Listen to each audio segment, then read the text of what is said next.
This interview was conducted on September 13th, 2017 by Bobby Vaughn Jr. with a call to actions. I interviewed Jeffrey Walburn. He was a former anti-terrorist unit, part of a special team security unit at the Portsmouth Gaseous Diffusion plant in Piketon, Ohio. He is now a nuclear whistleblower and an independent investigator.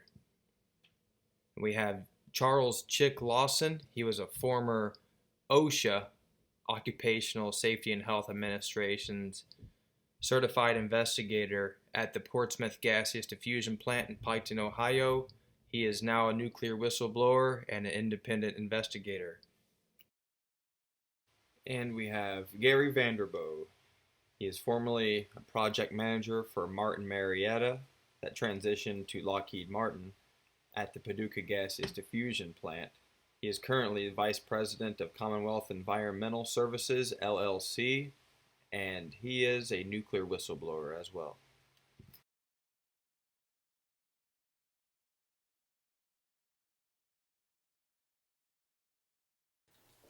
Greetings everyone, I am Bobby Vaughn Jr. with a call to actions. Today is September 13th, 2017, and today we are with Jeff Walburn, Charles Chick Lawson, and Gary Vander Boegh, prominent nuclear whistleblowers.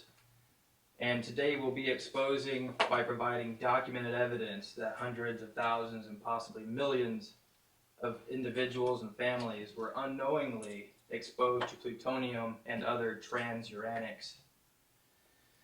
So if you guys would like to introduce yourself and get it going.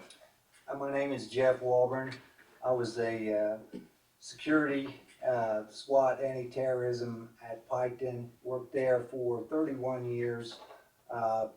Councilman of the city of Portsmouth, served as vice mayor for 2 years. I've testified in front of the United States Senate Committee on Governmental Affairs in 2000, which bid the government to give benefits to the EEOICPA.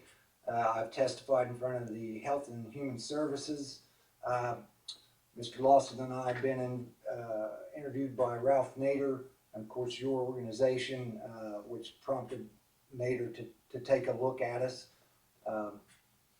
That's all I have. Charles Chick Lawson. Chick is my legal alias that I go by. I also worked at the plant for 15 years. I was hired in out of the Air Force to work with the anti-terrorist unit. I was the safety officer at the plant for the police department there, and I was also the plant's OSHA certified investigator. They sent me to OSHA school to get me completely certified.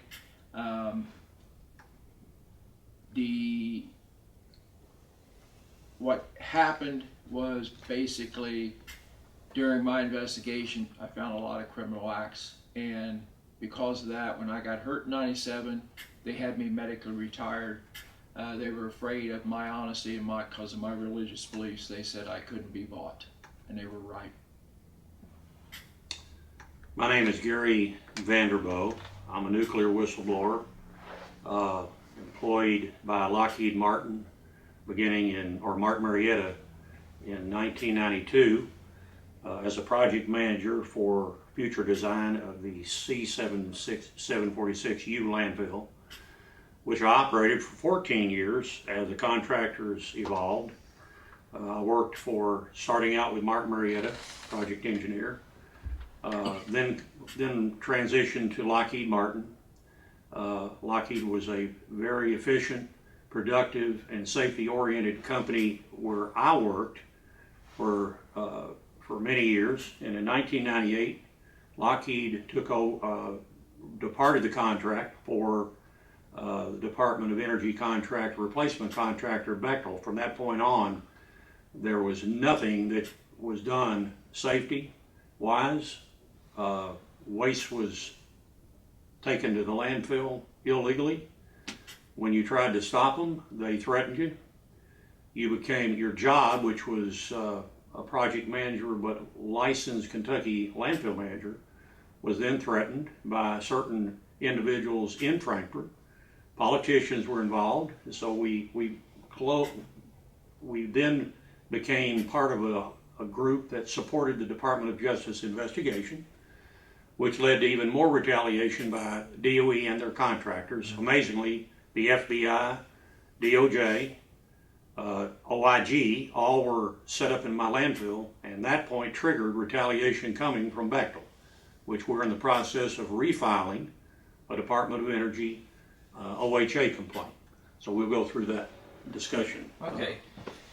To my understanding, and there's documented proof that these individuals in these communities and families are being exposed to plutonium and transuranics, but probably most people don't understand is plutonium is a synthetic uranium derived element, but it's much more highly radioactive than uranium. And these sites are regulated to process uranium, but there was some plutonium contamination at these sites. Is that correct? That is correct. Correct. Yes. Yes. All right. Are you currently working on any plutonium cases right now? We, and I didn't mention, we're an authorized representative under the EOI-CPA, and so we have over 400 cases. And throughout our cases, we have the files that the employees worked under DOE and their contractors. Sometimes it's difficult to get the files because when we get into the files, or we finally get the files, we'll see where they were actually being exposed as recent as 2005 to transuranics in the process buildings.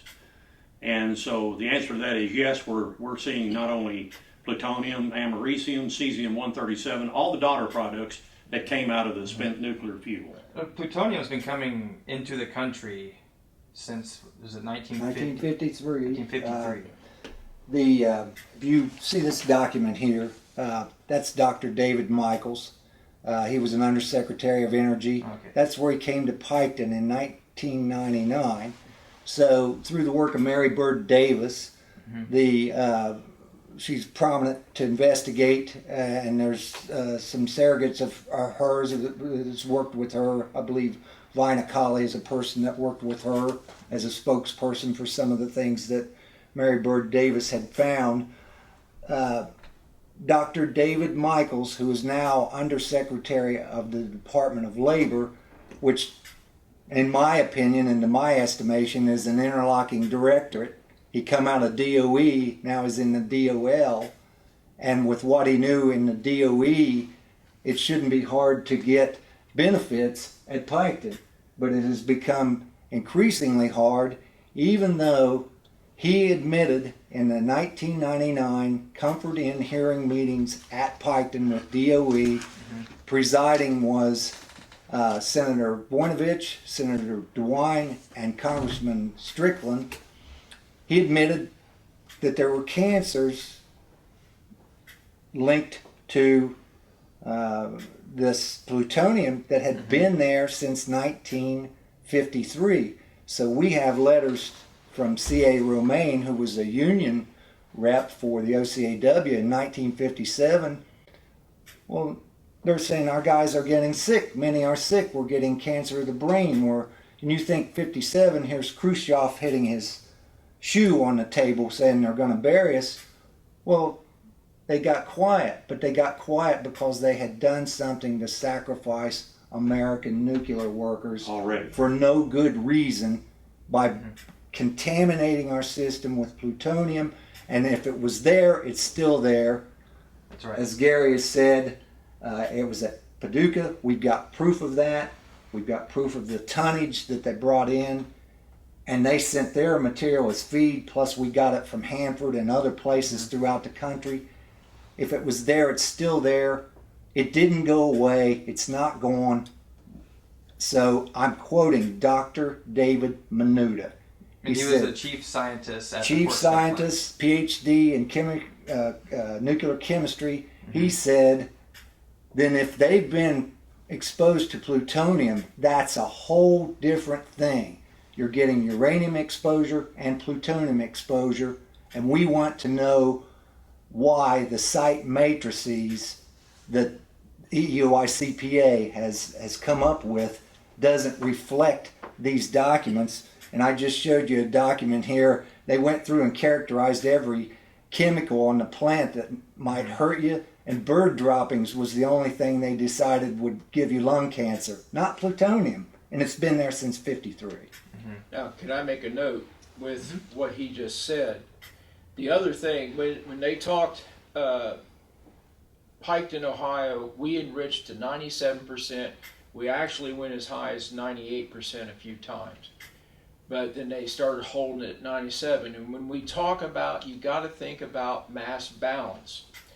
In that 97% assay, you're talking a 5-inch cylinder that's roughly 110 pounds in weight with the material inside. That is not all U-235. And that's what people fail to understand. They're saying, oh, that's U-235, 97%. Well, you also had U-234. And with the U-234, you're looking, and depending on whose textbook you're looking at, it's 3,000 to 10,000 times more radioactive than the U-235. Now the point is, everything was kept on 24 inches centers to keep it from having a criticality. But what was happening because of the U-234, we were having what DOE, the code word was slow cooker, which actually meant a subcritical reaction. That subcritical reaction was throwing out massive amounts of gamma and neutron radiation. Hence, I actually saw the records before they were destroyed for the police department. I had to get all the officers but 3 signed the releases. We were getting between 6.8 to 12 rem a year. The legal limit is 5 rem or 5,000 millirem. We had one individual that actually hit 15 rem in 1 year. By the second quarter, we were over the 5 rem limit on radiation and weren't legally allowed to even be working there by the NRC and DOE guidelines. We were supposed to have been sent home, paid our full pay for one. You have to be away from it for 1 calendar year before you can come back to work. Hence is why they falsified all of our dosimeter badges. The neutron doses, those are caused by, or the neutron from the reaction of from the U-234 and plutonium and others. U-234 and U-234. And those are uranium isotopes that are sought after by the nuclear enrichment process. Now, the neutron, and the easiest way, the fast neutron, when it hits your body, and here's where we were having the problems, where when it goes through, and this was discovered when AEC and DOE did studies on the Nagasaki, Hiroshima victims from World War II in Japan. The neutron, as it passes through your body, every chromosome it touches, it mutates it. Now, the problem with that is that mutation can be carried to 4 generations. That's where you run into a big problem. Hence, if you look at the Gordon-Moe report, and we've got 2 factions here that are being treated differently. You've got Department of Defense, DOD, Department of Energy. Jeff and I and Gary, we all work for Department of Energy. Okay, I started out under Goodyear Atomic and went all the way up through Lockheed and USEC. With DOD, the SST drivers, they hauled the 97% that we made in the SST trucks to the facilities that were using that for the warhead material. Okay, now we had people born, their kids were born with neuroplastema. We had kids born with missing ears. One friend of ours, Down syndrome. His daughter was born, if you can imagine, a newborn child, no eyes, no nose, no mouth, no ears. She lived for almost 18 months. She had 2 holes where the nose was supposed to be. That is a symptom of neutron mutated genes being passed on. My son was born with a mass in the center of his brain. He is not covered under EEOI-CPA, which I think is wrong. Now, let's look at DOD. The DOD SST drivers, they thought they were going to mutiny. So they literally, and we've got that report, they gave them full medical coverage, no questions asked, gave them a 20-year retirement. We don't get that. And we are having to fight, as Gary can tell you, for every benefit that we have to get. We have to fight for it. We have to go for adjudication officer, a judge, to get this, get them to do the right thing. We shouldn't have to do that. No, you shouldn't. It should be part of the DOE workers. Yes. Part of their kit. And just like with this oxygen, I've got beryllium disease, okay? And they've told me I'm terminal, okay? It is what it is. The problem I have is when they turn me down and I go and ask, why was I turned down for beryllium? And the person looks at me and laughs and says, well, you know what? You're just not sick enough yet. And I said, the doctor says I'm terminal, but you say I'm not sick enough. Was it because you were a DOE rather than DOD? Because I am DOE and I've been a whistleblower and I have been a very big thorn in their side, and I am actively trying to put people in prison for the criminal acts that they have committed. You've got to know this, Bobby, and Chick will tell you, we've got copies of it. I was burned internally. They put out training manuals that had Freddy Krueger, a person burned, as an example, and they were saying, well, those people would tell any lie to get that money. They go to Dr. Marcus Welby, their doctor, who will say anything. Well, when you look at the documents that we have, that if we do a finding of fact, that we stick them up on the wall, we'll see who's lying, and it's DOE and the Department of Labor are in a conspiracy to keep these workers from getting their benefits, and we have elected officials who are aware of it and are not doing their jobs, and some of those are right here in Paducah, Kentucky, and this is their area. Rand Paul, Ed Whitfield, Senator McConnell have been briefed. They know the criminality and they are not doing their job. Let me add one more thing. I'm an authorized representative. I list myself and my company is Commonwealth Environmental Services, which is, it doesn't come out and say Commonwealth EUI CPA Services. I'm versatile where I can go to the plant, sample material, and when I went into this, I could see there was a bigger corruption behind the scenes. When I go into, in 2008, after my company was founded in I believe June of 2007, so we're 10 years old now. So I accumulate a lot of records from people that come in, and as a sick worker, and so we have the database. Now I've also told you a little bit about we had an investigation at Paducah that started based on 4 whistleblowers that filed a Lockheed Martin a claim against Lockheed Martin for falsifying some waste characterization. Well, we really don't get to know what those lawsuits were about because they're filed under federal seal called the False Claims Act. DOJ then sends an investigation team in, and that's why they ended up 12 of them in my office, but I would be more than happy to show you the law book where they all signed in, copy of the pages. So Jack Kohler, Bill Campbell, Terry Moran, FBI agents, all of them swarmed Paducah. Well, I don't know about anybody else, but if they'd showed up at Jeff's house, you'd have turned over everything and said, this is what we've got. Well, I did. They got my database, they got my computer, downloaded everything, and we're investigating only the elements of the false claims fraud. In other words, somebody was making a lot of money billing the U.S. government for work they weren't performing properly. Now, we're not here to judge anybody, but I can tell you that the areas that I was working in were pristine clean based on people swearing that they were doing the job right. Well, as I told Bill Campbell, U.S. Attorney, many a time we've met, I can pick up the phone right now and have him in this conversation. Bill didn't understand what was going on with how waste could get out of the plant into the landfill.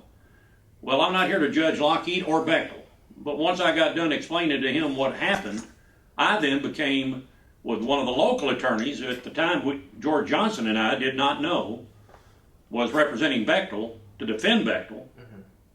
We actually had the same attorney that was offered to us that was actually part of the false claims investigation, unbeknownst to us.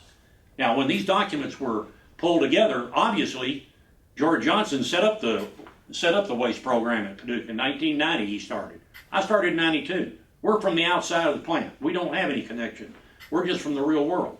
What George, and he's sick, he's got the flu today, I'd love to have him with us. And we'll talk some other time with George. What George found out before I got there 2 years later was that people really weren't doing anything they were saying. So in other words, you got all the paperwork, fellas, and everybody had these little protocols, and everybody signed off on procedures. You changed the procedure, but guess what was happening? They weren't applying the technology. And when you don't know how to apply the technology, you're wasting your time, and you can say, well, you've got plutonium from France, as we see in this one document that Senator McConnell knew about. You can see all of these things that are leading up to how in the world did we come up with a sick worker program that didn't incorporate all the investigative issues of the Department of Justice, FBI. Now, you see the root cause of the problem, and it's number one. There's 3 letters, D-O-E. DOE is the king, but then you have to look at who's controlling the king. And we did the reverse engineering aspects of it, and we identified my protector, Kentucky Senator Mitch McConnell. That's how I became. So he is the kingpin of the United States, of the fraud in the nuclear worker program. And He is the king. if he's not, then meet us and refute our documents. That's right, and that's why he won't come to Paducah except the day before, and then it's announced in the Paducah Sun and WPSD. So here's what I did. I'm a nuclear whistleblower. I didn't go into this to be a whistleblower, but DOE classified me as a whistleblower. They label me a protected whistleblower. When they labeled me that, it was Mr. Rufus Smith in Oak Ridge. By that time, Mr. Senator McConnell and DOE had already decided to move everything from Oak Ridge that Paducah Portsmouth had right up there to Lexington and set up their own big program. Bill Murphy, right out of Rocky Flats. There's our brothers at Rocky Flats. Oh, yeah. We're now bringing all the Rocky Flats whistleblowers together. Good. It's just not Paducah and Portsmouth. And by doing so, we expose how in the world did we get to this level of a program that I have to represent 400 workers that have been denied their benefits when I'm looking and seeing that they were working in the cylinder yards. They were a contractor by Alberici, working inside the buildings in 2005 with no respirators, with the same radioactive dust they're breathing to this day. And it's not just one site. It's not just Paducah or Portsmouth no. or the Tropics. Hanford. This is a national case, Yeah. and the common denominator here is that they were overseen by the Department of Energy. Yes, and they're Energy contractors for big money. Now, let me explain the contractor change.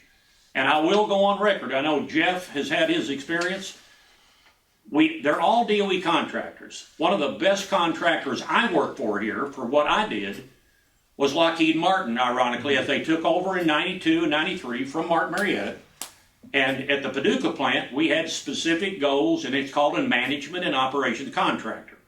Well, remember the time frame, Jeff, because at that time frame, we had Lockheed Martin just coming on, but your incident occurred at what point in time? In 1994? In 94, but you got to know that Lockheed was vying for control of all the privatized nuclear, which ultimately USEC got, but they gave DOE $2 billion for all of our assay material. The OIG, acting OIG, Gregory Friedman, got his job. The NRC, who promulgated a letter between DOE and NRC to say, no, I'm in charge, no, you're in charge, no, I'm in charge, goes to Ralph Nader's lawsuit in 1998 that he filed prior to the privatization on safety, and perjures, and we can prove that they perjured, that they knew, and Doe sitting in the wings allowing them to tell this who knew better, who is in regulatory oversight, we have the letter. They're in lockstep. They're in yoke, whatever you want to call it. They're sitting back, allowing them to lie to Ralph Nader about the problems that they had intimate knowledge of. J.Dale Jackson, OIG of DOE, they have acted criminally. They have acted criminally. Gregory Friedman has acted criminally. We have insiders from the OIG, Yvette Milan, that I took notes, and I have all the interacting letters from Gregory Friedman telling every elected official from Strickland, Schmidt, Voinovich, Brown, start naming them, Bunning, Rand Paul, that there was no problem, but all it is a cover-up by Gregory Friedman.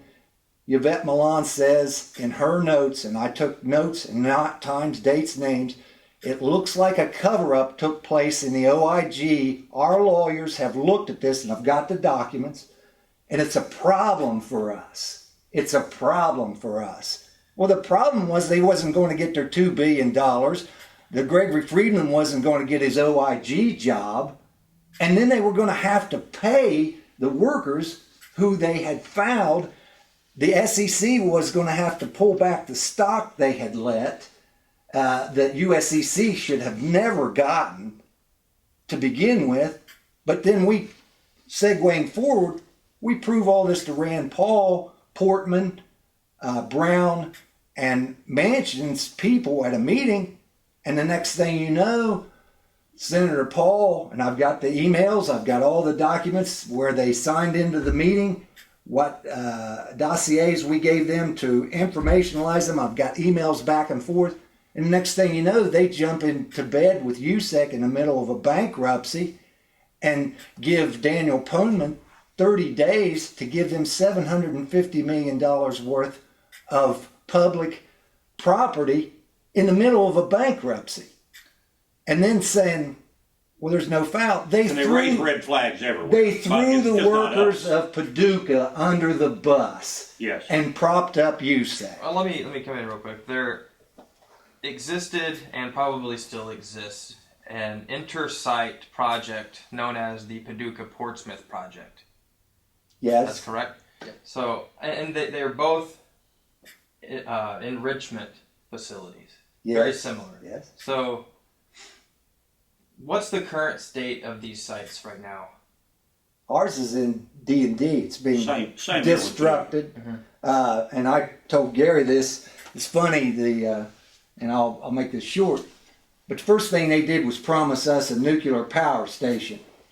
And then they bait and switched it to a waste cell. Mm-hmm. And now same blueprint was the offered Kentucky people, and the day they signed it, there was a earthquake in Bard that I went up near 5 on the Richter scale. Yeah. And they're going to put a nuclear power station here. And haven't they learned the lessons of Fukushima and San Onofre and all these other sites? Why would you put a nuclear power station here? But they're true, and we believe their true aim and goal is to put a waste cell in Paducah. Yeah, they're doing the same. They're working off of a pattern. The Citizens Advisory Boards meetings are they're allegedly a group of citizens that are to provide DOE to coordinate their work. They have the same thing. It's called a SSAB, right. Site-Specific Advisory Board in Portsmouth. And so I got to go, but I actually traveled to Portsmouth to sit in on one of their meetings, and I realized these are board members that are loyal to DOE and their agenda.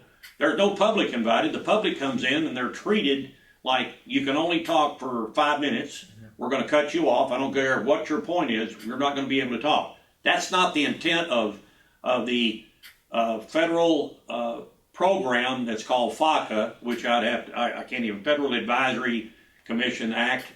That's supposed to police these people on how they hold public meetings. There's no policing. It's a Gestapo tactic. When you go to the meetings, I enjoy them more than anything. You can go into You can go to their records, and I wish we had time. We might have a little time. I can take you to the one right over here that DOE sends everybody to. And when you go to these meetings, it used to be the record center. They're all gone now. There's one computer sitting there for public to access the records.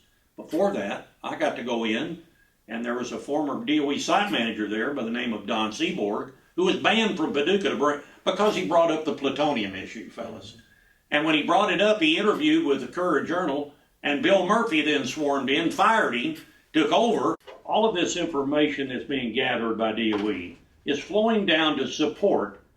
As a project manager, I lived it. So I know the work breakdown structure. All of this is DOE, FAR, DEER, Department of Energy acquisition regulations. These are all federal things that you follow. And so what they did was move all of the operations out of Paducah so they didn't go through Oak Ridge. And there was a reason things needed to be in Oak Ridge. Everybody was accountable when it came through Oak Ridge. I know the people in Oak Ridge. They were good DOE people.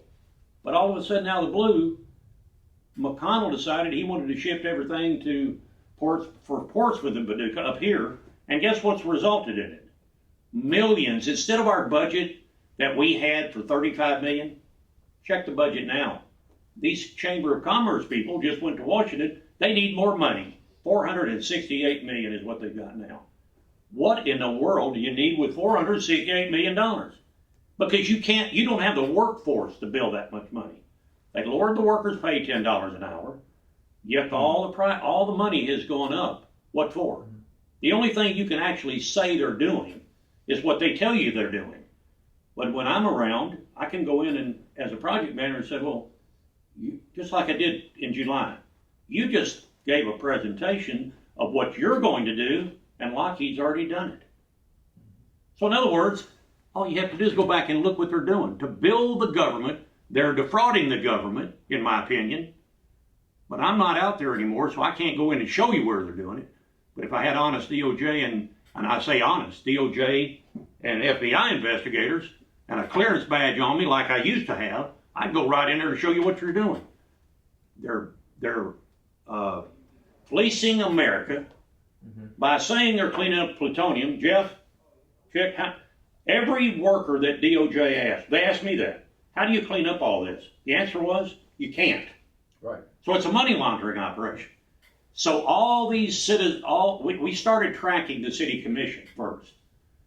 5 counties adopted a resolution. 5 of the surrounding counties, including Massac County, investigate the sick worker program. I don't know if you all have done that at Portsmouth. I don't know that they did. I did this for one reason. I wanted to tell the stories using the friends that I had in Western Kentucky, and then see what they did. Every one of them that I went to approved the resolutions for Mitch McConnell and everyone to investigate the fraud in the sick worker program. Now, let's cut that up. 2012 that happened. It wasn't but 2 weeks later that in 2012, I went to the city commission and they refused. The mayor, this is one of our whistleblowers. The mayor of Paducah, on camera, with Mike Driver in the audience, with 5 of my nuclear workers, proceeded to give us a lecture that we're not going to do anything and we're not going to talk about all the issues with the sick workers that all the other counties had just had a resolution to investigate. Now, there was a last county that joined us, McCracken County. So the political leaders that we had set up in McCracken County had actually continued to hear the story starting in 2008. They were shocking. But remember, when they hear shocking stuff, who is the king of the program?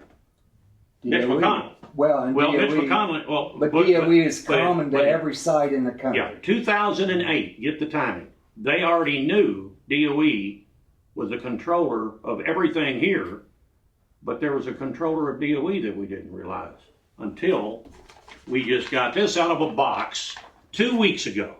So this is very important, Bobby, because 2 weeks ago, we didn't know that Senator McConnell, and by the way, this is not public yet, we've sent it out to a few people and shown it, Jeff, but it's very important because what this triggers in my view, but I'm not an attorney, but I've been around too many of them.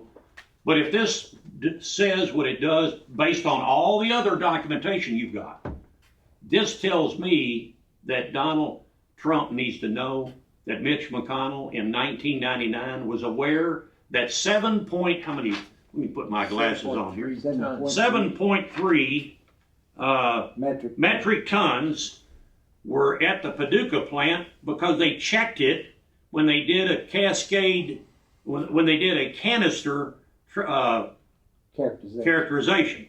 And he even said the transuranic contamination was discovered during a canister characterization project launched in the wake of the revelations that Paducah workers were unwittingly exposed to Neptunium, plutonium, and other transuranic elements that we're going to talk about eventually, but not now.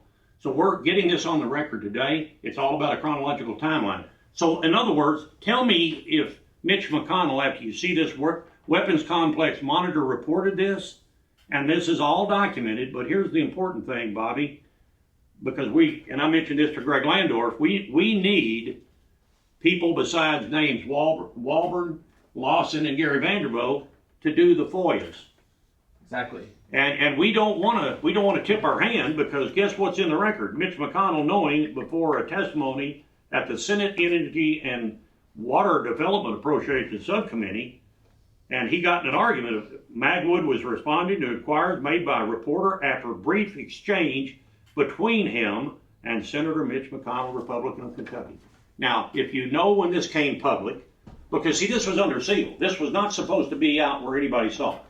So when the story broke was probably that Sunday morning. And so once that Sunday morning tells you right after that Mitch McConnell was aware of plutonium and Neptunium at Paducah. Does he deny it now? Oh, they all deny it.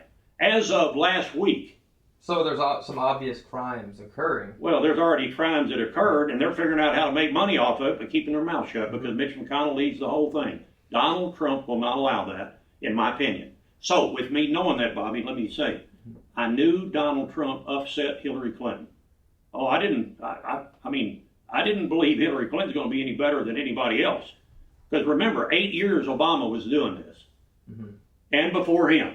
And Bush. And Bush. And it was all Bill Clinton. They are all in on it. You're talking about little kids in the recess, and they all argue with each other, but they got a handshake behind the scenes. It's beneficial to keep our mouth shut. We can get filthy rich. Well, but then comes McConnell, and he's now caught. But when you start looking at the chronological timeline that all lawsuits are developed under, you find that Mitch McConnell was fully aware. But when they did the review of the special exposure cohort for each site, they put Paducah, Portsmouth, and Oak Ridge into a limit of before February 92 if you worked there 250 days. Well, guess what? This is after 1992, and it goes all the way up to the present date, so the SEC is flawed. So do you know how many people have been denied in Western Kentucky because they didn't work there 250 days before 92, which is totally irrelevant? And so they picked this. Mitch McConnell knew that the plutonium was there. The law then was written where you couldn't be compensated after 92. Mm-hmm. So that's called an addendum to the special exposure cohort. But nobody will approve one for Paducah, because I've already loaded it and told them the whole story of the fraud. Now that ought to be a congressional investigation, and those that are responsible for concealing the plutonium and neptunium that the kids are dying from, exposed, brain cancers, rampant. Go down to Vanderbilt and they'll ask you, what are you all doing up there? Well, the cancer clusters are here. And Portsmouth. So they're off the chart. Prostate cancer and all the workers, are young workers and even the older workers. They all died. Prostate cancer was originally in there, and they took it out and said it was an old man's disease. Yeah, but our men were dying age from 36. At 36 and 50. They weren't old men, and we had a cancer cluster of prostate cancer there that they didn't want to admit. But I've got 25 cancer claimants right now, and every one of them, when you held a hearing, except one employee. I got a question for you. Yeah.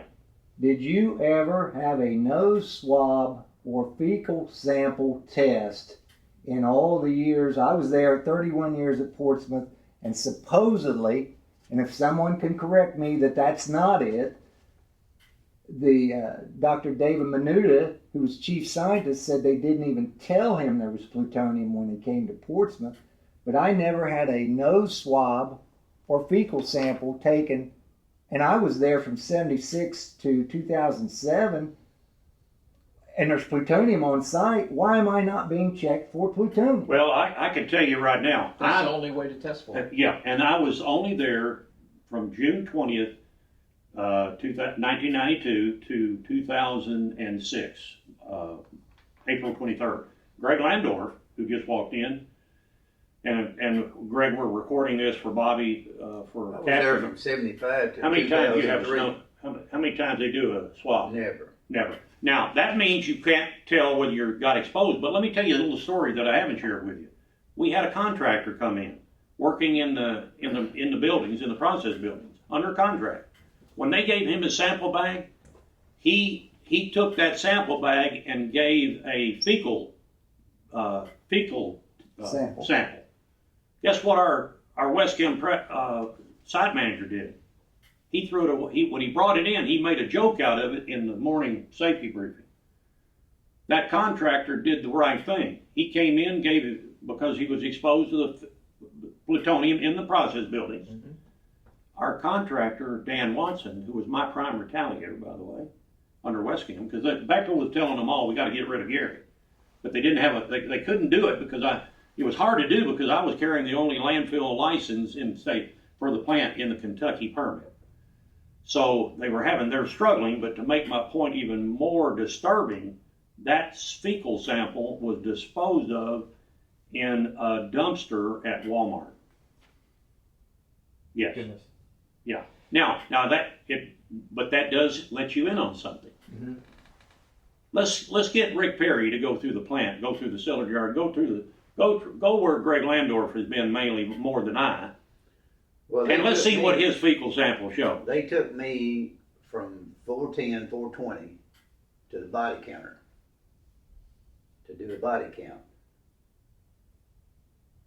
And they wouldn't put me in the body counter. They said I was too hot. This is what we're dealing with, Bob. And they said, so I took, I don't know, 4 or 5 showers and all kinds of stuff. And they said I was still too hot to put me in the body counter.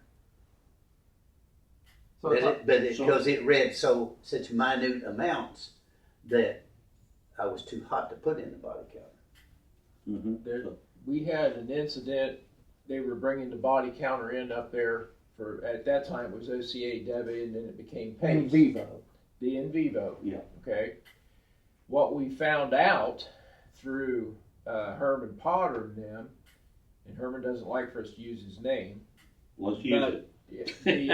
The in vivo was not correctly calibrated. So all the in vivos they were doing on us weren't really reading what we had. Explain the in vivo, because remember, first of all, you're saying body counter. If it's the public, they're going to say we're counting bodies, but No, a total body count. It's counting the radiation that you have absorbed inside. that is emitting out of your body. Yes. So if you're standing next to somebody that is perfectly clean, what's that going to do to your body? You're exuding, the materials are decaying out of your body and coming out and hitting anything outside the body. Right, if you're holding your granddaughter on your lap. Yeah, they don't want you doing that. It's hitting them. Yeah. So how many? Okay, and that's a big thing because Or your child. if the in vivo, which is internal, they're doing an internal dosage. Yeah, and that internal dosage is then what Greg has pointed out is not being counted because he was too hot and they wanted to get it lower, right? What you've got to know, and we'll get to this, and I think Charles ought to tell it, but we have a 1979 letter that came to me anonymously, and they didn't want to sign it, so they sent it. I won't tell you who they sent it to, but this person goes, I think you want this. They thought I was you. You want this. So I get this letter, John Bransford, a mea culpa letter. We have the letter. He is telling that they brought in lawyers who were doctors, and that they did not want to marry the internal IH with the external HP. And this in vivo looked like a large semi-trailer, and you would lay on a table much like an X-ray table, and they would play music, and they said you have to stay completely still. Well, this machine would go across your body and check and see where the radionuclides or the plutonium, whatever it was, Yeah, what organ is what it? organs What organ it was in. that they were in. So what Goodyear was doing, and this is Goodyear, and this is the letter, This is the letter right here. You want to? John Bransford, and he's writing to Raphael Moore from the OCAW saying, well, your hothead striker up there at Piketon, which they were talking about Denny Bloomfield, Good old Denny. he's a laughing stock to Doe et al. And he says they are pulling the wool over the union's eyes.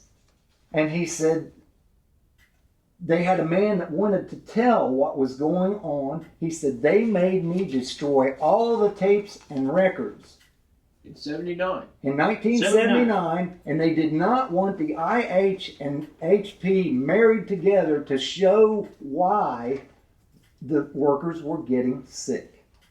This is the Raphael Moore letter explaining about separating the IH and HP so the dose records will be less than what they would have been. And also, when the Kennedy Commission in this letter, they had him go up and speak. Bransford did, and he states in here he wasn't totally honest with Senator Kennedy, which I contacted Senator Kennedy when we got this and spoke with him about it, and his exact words is, I am very pissed off. That's a quote. He was dying of brain cancer at the time, and he says, I will try to help you, but I don't think I'm going to be able to because of my health. Okay, 1979. Pilot plant, Huntington, West Virginia. INCO. It was a nickel processing plant. They made nickel. They used it in restaurants. They used it on car bumpers. They had, the pilot was also part of that section of INCO where they called it pilot plant. These are those exhibits. These are all together. Here's the other part. There's two different dates on these, and I'll explain those. They're unencumbered. They come from a West Virginia state legislator. They are unencumbered. They have no mark, no redaction. They are not classified. These were got through a FOIA. They were cleared. We brought these up in Piketon at public meetings. I was told I could not discuss it because it was classified. The problem they had, there was a material called barrier that they used in the process. I won't discuss that because it's classified. But it had a high content of nickel in it. They would destroy this barrier, put it in 55-gallon drums. It's set in thousands of these drums, not only at Portsmouth, but at Paducah and at Oak Ridge. And someone said, hey, that's nickel. That can be reprocessed. We can make money off of that. There was a very serious problem with the nickel. The nickel was radioactive. Now, this was a windfall for INCO, so they thought. Okay, so they get this stuff, they're melting it down. It's coming from Paducah. It's coming from Oak Ridge. It's coming from Portsmouth. They're melting it down. People are getting sick. And they said, what's going on here? Well, we don't know. What was in it? Well, it was just nickel. They didn't tell them it was radioactive. And they did not go through the steps or the processes to test it for radiation either. They didn't. Plutonium. Remember, DOE is a regulator. What people don't, and they fail to realize, DOE is a perpetrator. And I am saying that point blank. They are a perpetrator, not a regulator. Because that material should have never been sent up there. Now, because of the Manhattan Project, I think they were trying to blame some of the problems of the people getting sick on this. So DOE says, well, tell you what, we need to dismantle that project, that building anyway, because it was highly contaminated. And they said, well, what's it contaminated with? Well, it's just got a little bit of residual. There's some real bad radiation, and that's the way they discussed it in this report. They didn't tell them that there was plutonium there. They didn't tell them that about the californium, Neptunium, and the Tech-99 that was there. Mm-hmm. So they said, now, in '79, we had decontamination facilities at our plant, and we knew how to use the acids to remove the radiation off the surfaces, and that's what it takes. They told them that all they had to do was take soap and water, clean this with soap and water, and then they could either sell it, or if they wanted, they could bury it in Dietz Hollow in Huntington, West Virginia, a landfill. But they said some of that is really, really bad. That is so bad, we probably ought to ship that to Piketon, Ohio. They use 60, what we describe as coal bucket type trucks. It looks like a big long semi truck, and they haul coal in them. Yes. They used those and through rail populated car. areas. No covers. Open no, top. Open top. They dug a hole that we could have put 10 of my neighborhoods in. I was an eyewitness to that. He worked hole, on that job. as was Paul Brogdon and Chester Davis. One of the biggest holes that I ever saw. They bring these trucks in, and they went south after they left. We'd watch them with the dust swirling out of them as they left. The guy had his window down, his arm out there, escorting these trucks to make sure they get out.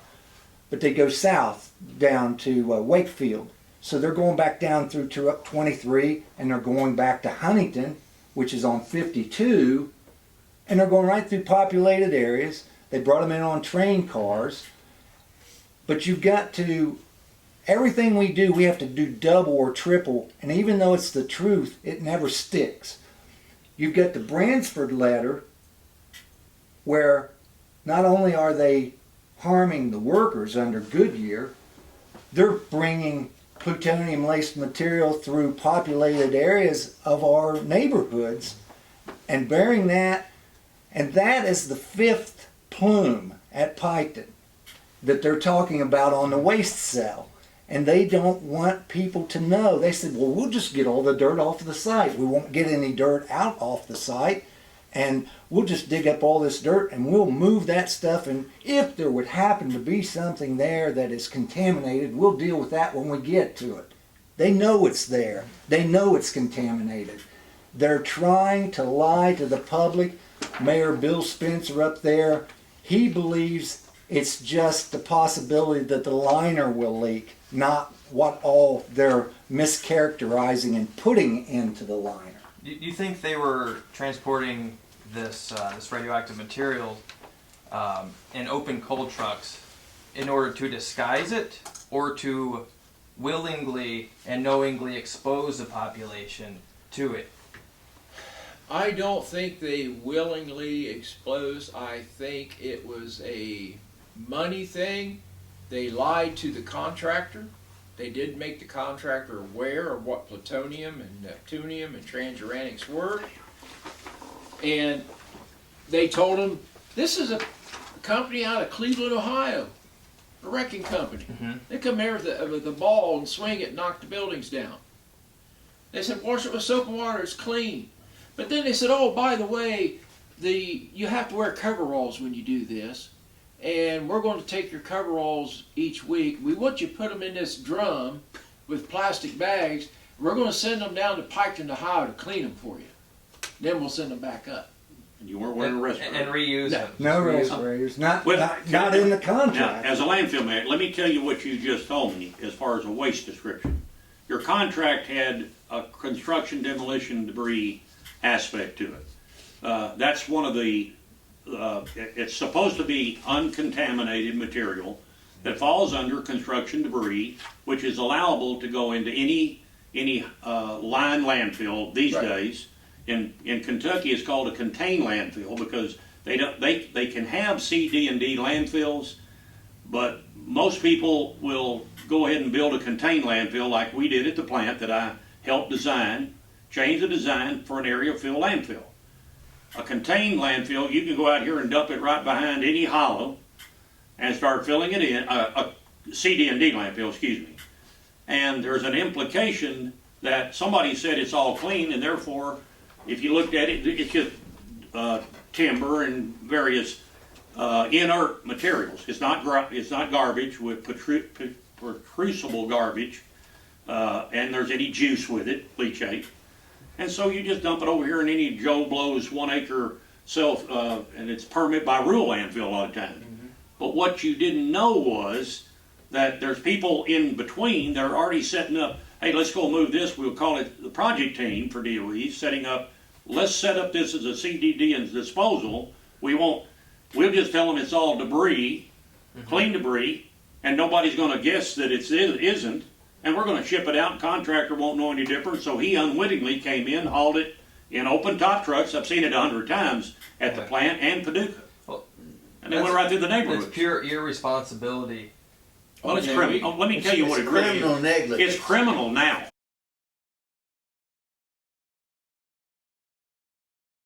This exhibit is our letters to Maria Galante from the Ohio EPA telling them that there's a problem there.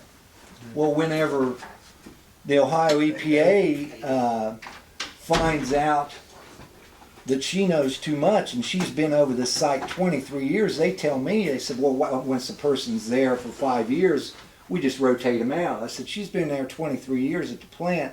So they put a boy named Dustin Teshuti in the saddle, a new cowboy that knows nothing or knows little. So we wrote Maria Galante, but then we sent the letter from Maria Galante to Dustin Teshuti, so Dustin Teshuti knows what Maria Galante knows, that there's a problem. But then we start writing state legislators.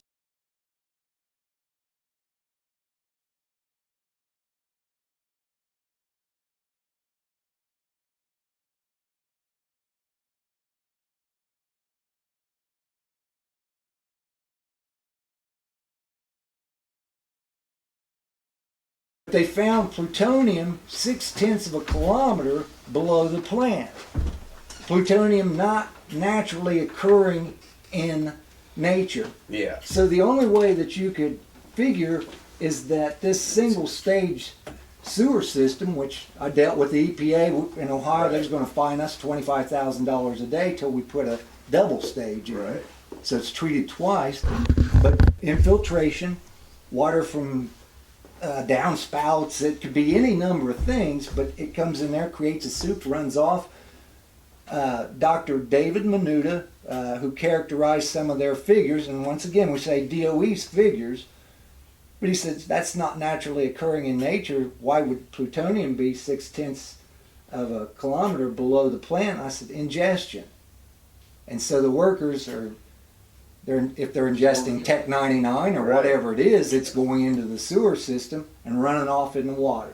Would you consider any of these exposures to be intentional human radiation experiments conducted by DOE and DOD? There were CIA, and there were all kinds but in these cases it was... I think it's callous disregard. Well, I think there's enough evidence nationally. Is that an affidavit? And finally, nuclear whistleblowers are working together on a national scale to get something done, because the corruption and the mass murdering is really what it equates to, is mass murdering, has occurred for way too long and has attempted to be swept under the rug, but there are mountains of evidence now that are coming forward, and it's very important for everybody to work together and provide this evidence to where it is so overwhelming that they're forced to investigate. People were still getting sick after they did the D&D. So DOE, they sent a team from Oak Ridge, had a contractor come up. They did more samples. This all came through the FOIA. And when they went through, that's when they found plutonium 6/10 of a kilometer from the plant. Now, plutonium is not naturally occurring. There's only one place on Earth that has natural occurring plutonium, and that's in Africa. A meteor supposedly hit there and caused it. Now, that's the only place. They found plutonium, Neptunium, californium, and Tech-99. They went to the mayor and the city council and says, we didn't find anything. We found zinc, we found copper, Minerals. nickel, yeah, They're claiming stuff like minerals. that. They didn't tell them about that. So they lied. Now, Dave Menuda, we also got the numbers for the plutonium. He figured it out, that it was plutonium, based on, and I'm not a physicist, based on that, and he was able to come Nuclear up with numbers. Yeah, the nuclear numbers. Okay, so again, they're lying. Now, the part of this is, one of the things they said, they're going to find us, and I forget, it's over $100,000 a day, they're going to find Huntington, West Virginia, for this Dietz Hollow landfill, because it's unlined. Guess who now owns Dietz Hollow landfill? DOE. No. The mayor of Huntington, the guy that was sitting in the chair going all crazy while I was speaking. Family owns He it. bought that Family. afterwards? He married a woman, his dad owned it, she has now inherited it, and my comment to them was, Huntington shouldn't have to clean this up. No. DOE should have to clean it up. What's the profit off of owning a landfill? How can you gain monetarily by owning People a landfill? pay to dump their garbage there. Well, and let me give you the environmental, as a licensed landfill manager, number 1736, but we won't get into all that. Whenever you're owning a landfill, you've got big liability because you've got to comply with the law. But that liability only applies to you if somebody is really going to enforce the law. You follow me? So in other words, DOE can come in, offer you all kinds of incentives, and you can take waste, look the other way, and then conceal all of this. And just as I accepted waste for Lockheed project managers, my coworkers, where they filled out their waste form and said this is all acceptable material, signed their a radiation technician signed off, the landfill technician or the landfill compliance person signed it. Don't work for me. So they give me a document that all this documentation is accurate. Well, the problem with that is apparently some of them, let's just say for politically correctness here, apparently were a little confused of the procedure, which is bullshit. Well, They do. some of them just out and out lie. That's what I'm getting at. So they knew the requirements. Let me give you an example. My son-in-law was HP tech at the plant. He quit recently. Now, say what an HPS, that's a health Health physicist. physics technician. Characterizes waste. And what, scanning it with a wand. Scanning it with Geiger counters and, Okay. and other Check for radiation. to check for radiation. So this worked 100% and right. characterizes the radiation, whether it's plutonium, technetium, whatever it is, whatever it is, he characterizes it. What it is, the amount of it, how much it is, whatever. Then he takes his information, hands it to the generator, Right. develops a package Develops for a package landfill.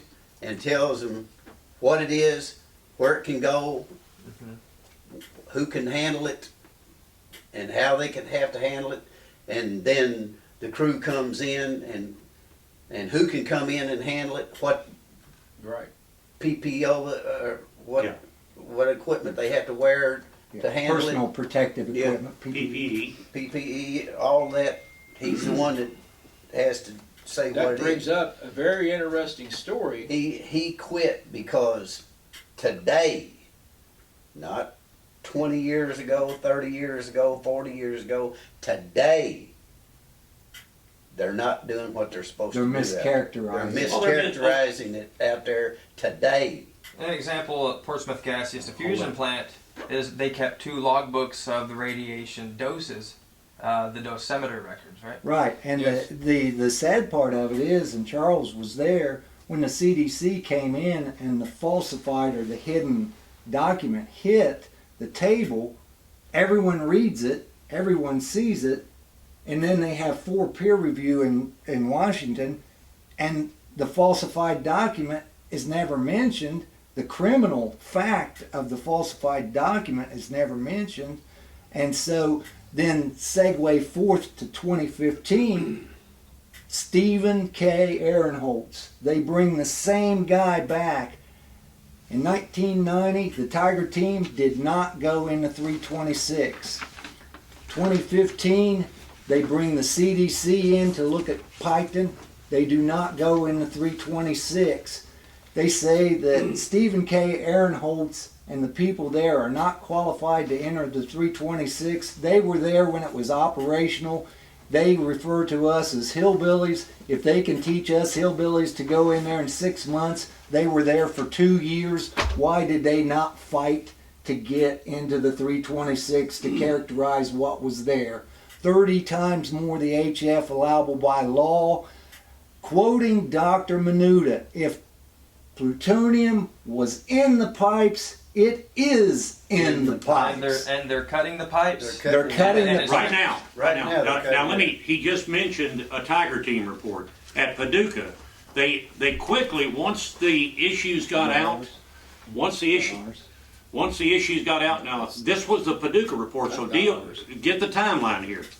On October 1999, DOE already was aware of the false claims filed accusing DOE and contractors of poisoning the workers and falsifying their waste. So that was under seal in the federal courthouse. Somehow that document leaked out. Well, DOE is one of the, it didn't have to leak out, because when you file a false claims, I filed 2 of them, by the way, I should know. And I've won both of them against Bechtel. And so when you file them, they go to DOE. DOE then has the inside hand. This goes to the Secretary of Energy, a copy of it. They immediately knew they were in trouble. So here's what caught them. They were issued this report and probably did one for Portsmouth too. We have. So he's got the report. The ideal thing is, they threw the contractors under the bus, Neptunium everywhere, everything right here. But they knew they were caught before they could get the McConnell team going.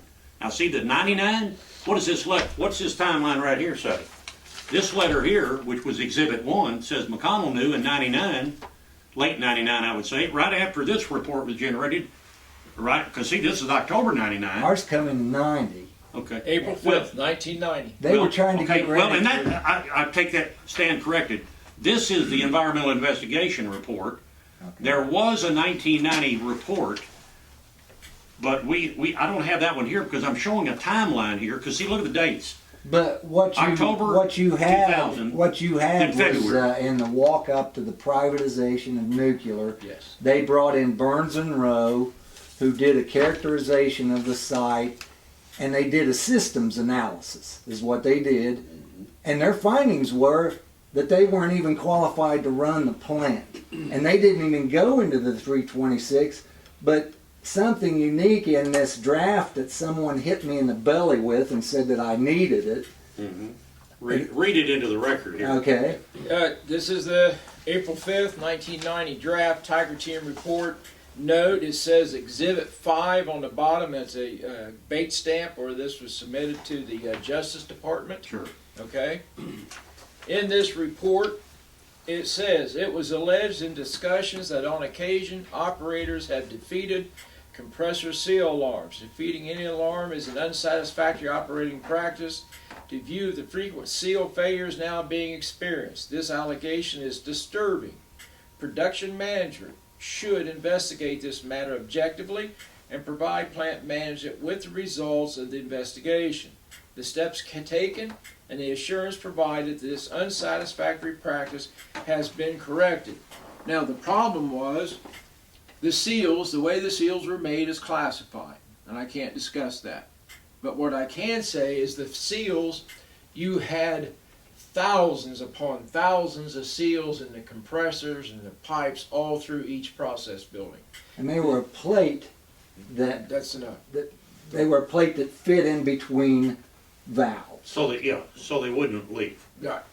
And that Really? yeah, Or they're not, oh, let me say, they shouldn't leak. they weren't supposed to leak. As designed, they were As- not to leak. Yeah. But they weren't using enough people to create new seals, since they had to make these seals themselves. Special made. They were failing faster than they could remake them and replace them. So we were breathing in enriched uranium, we were breathing in arsenic, we were getting phosgene, we were getting Processed beryllium, gas, we were getting U-234, U-235, plutonium. plutonium, all this, and this here, now here, you see they put an X on it?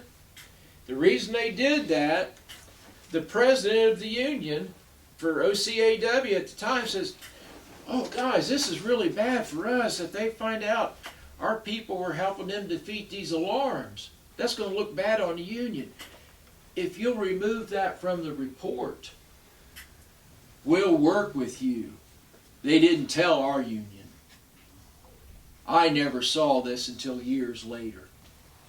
But someone hit me in the stomach with that report. But you look in there, everything, anytime they ask about the plant, they'll tell you as designed, as built, here's the way it should run. But within this report, on page 19, I believe, it's in there, things were wired around, they were not as they were designed, there were things there that shouldn't have been there, and there were not things there that should have been there to do with safety, and that was the criticality alarm safety system. They were not.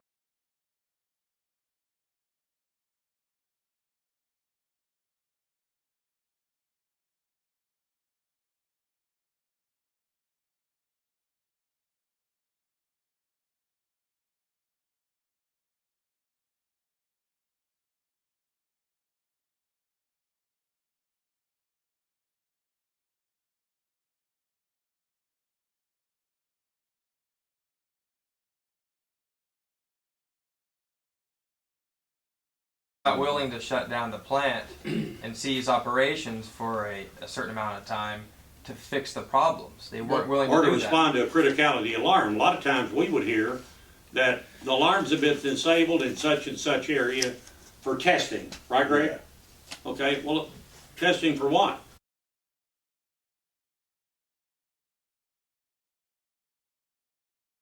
How many times do you test a criticality alarm? Well, you have to understand that back in the 70s, especially early 80s, we were of the mindset that if it ever shut down, it'd never start back up. That's we felt that way at Pike.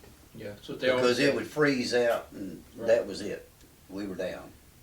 Yeah, because of the coal standby Right. elements that Right. we gave Bill Murphy Which right was- before we shut down. We're getting into things that we couldn't talk about again. But anyway, that was the mindset back then. Since then, the mindset has changed. But back then, you just couldn't shut down, period. It had to run. So you did what you had to do to keep it running. Page 19 of this basically is saying anytime you made a design change on the safety system, it had to be approved, had to be drawn out and submitted. USQ. Yeah, Yeah. and they didn't do it. They just did what they wanted to do. If it was annoyance, they'd defeat it. So we had people being exposed to things that they should have never been exposed to. Myself, I had to work there because Jeff and I both worked in the vaults, in the vault areas, protecting the high assay. That's what we were hired for. And because of that, we were there 8, 12, 16 hours a day. Usually we would end up on a 12-hour shift. We might work 12-hour shifts for a year and a half, 2 years. And because we carried full automatic weapons, the MP5As and different other weapons that we had to our disposal, we weren't allowed to work more than 16 hours. We had to have a break time. Well, what you got to consider, your plant, just like our plant, they're built out in the middle of nowhere. So it's not like your house is a mile away, so you have driving time. By the time I would get home, if I got 4 hours sleep in a 24-hour period, I had to get up and go back to work. So what they would do, you work 12 hours one day, work 16 hours the next day, 12 hours the next day. you might do that 7 days a week. I've worked those kind of schedules for 3-4 weeks in a row, never have a day off. So I'm getting this exposure. Now I carried a gas mask with me. We had areas where you could go get fresh air even though we weren't trained to use it, we knew how to put it on if we push come to shove.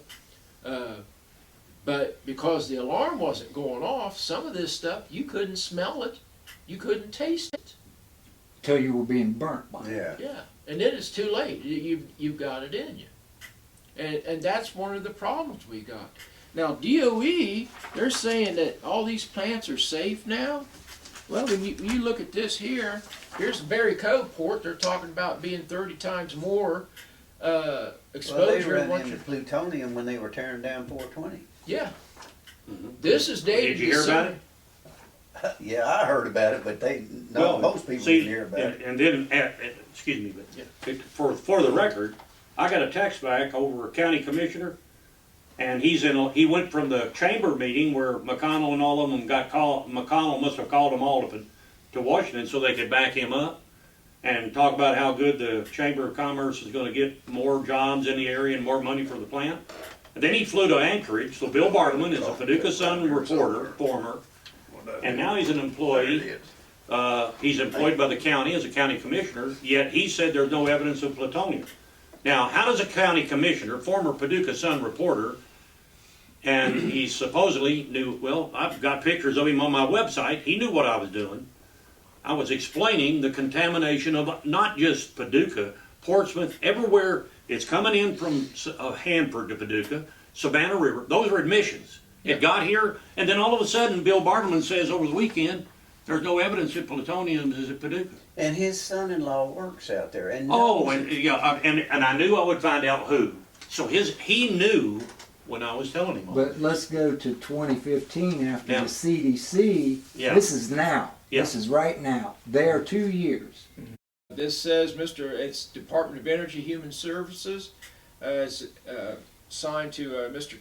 Barry Coe, Occupational Safety Health Manager, Floor B&W Portsmouth. Post Office Box 548, Piketon, Ohio.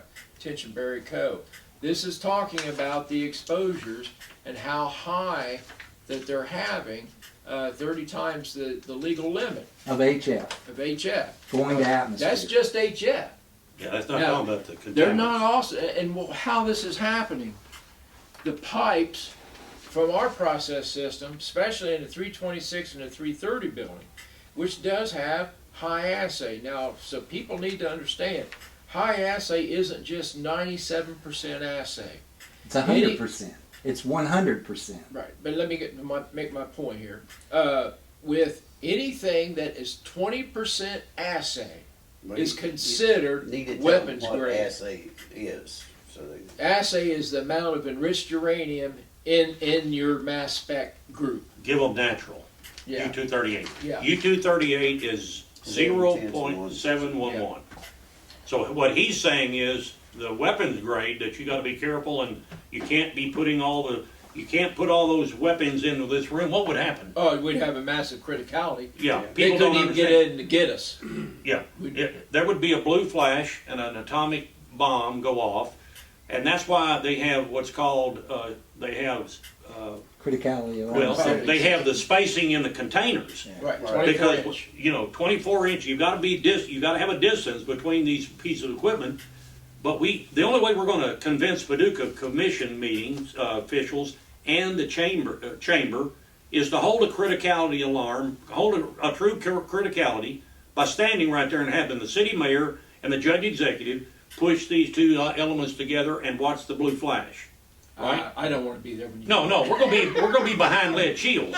But that's the only way they're gonna watch them run when you hand them two pieces of metal and say, now we're gonna step out of the hallway and we're gonna dress in our lead suits. But just mayor and judge, put those two together and watch what happens. And it'll turn to a blue flash. The same thing that happened in Los Alamos. Yes. When the guy dropped a pin and he got instantaneously, how many thousand? It's out there. I mean, I just read it the other day. It's shocking. It was instant death for one of them, and they were like, he was 2 foot. Well, he was the one that did it, And then these guys died, and guess what happens? They were experimented on for the rest of their life, and DOE and AEC never paid one single medical bill while they were being experimented on. Yeah. Now that's what we're looking at here. When you look at this, everybody says you don't want to bring up human experimentation, right? Right? That's what they say. Don't talk about Don't it. ever talk about that. Well, we're not talking Hazel, about it, are we? Hazel O'Leary brought it up. Yeah. We didn't Well, have to. okay, and we didn't have to, but we're not stupid. So what, is that a veiled threat to us when we bring all of this together and say, It is.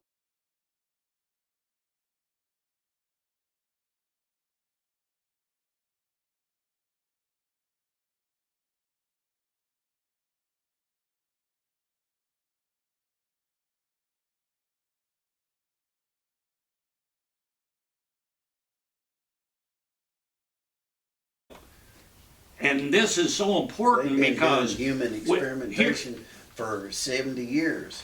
well, and let me explain to Bobby, and this is why when Jeff and Chick got involved with me, I had already been a whistleblower. I've already gone through the DOE and DOE whistleblower retaliation program. It's not a protection program. There is no whistleblower protection in the United States for nuclear workers. Now, Walt Tamashaitis had them in pretty good shape, apparently. So he did settle. I'm proud of him. I don't give a darn if I settle or not. How about you, Jeff? I don't want to say that I wouldn't. You never say you won't.